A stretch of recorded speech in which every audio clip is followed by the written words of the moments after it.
আগামী বুধবার থেকে ম্যানচেস্টারে শুরু হতে চলেছে ভারত বনাম ইংল্যান্ড চতুর্থ টেস্ট।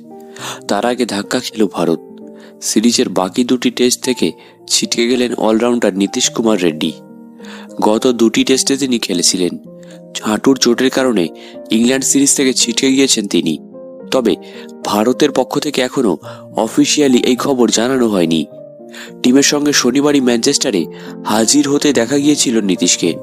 তবে ম্যানচেস্টার ইউনাইটেডের প্র্যাকটিস মাঠে গিয়ে যে ফটোশ্যুট হয় সেখানে তাকে দেখা যায়নি।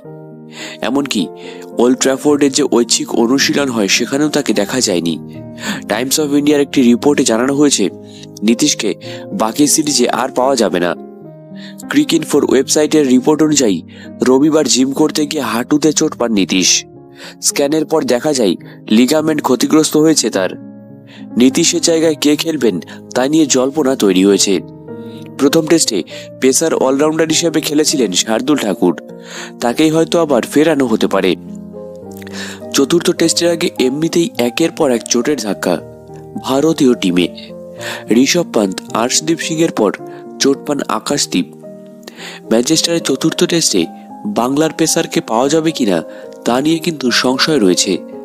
বাধ্য হয়ে বোলিং আক্রমণে বদল করতে হচ্ছে গৌতম গম্ভীরদের। জানা গিয়েছে জাসপ্রীত বুমরা ও আকাশদীপকে একসঙ্গে খেলানো কিন্তু সম্ভব নয়। তো দেখা যাক বুধবারে প্লেইং ইলেভেনটা কেমন হয়। তবে তার আগে তোমরা কমেন্টে অবশ্যই জানাও যে চতুর্থ টেস্টে কেমন প্লেইং ইলেভেন হতে পারে টিম ইন্ডিয়ার।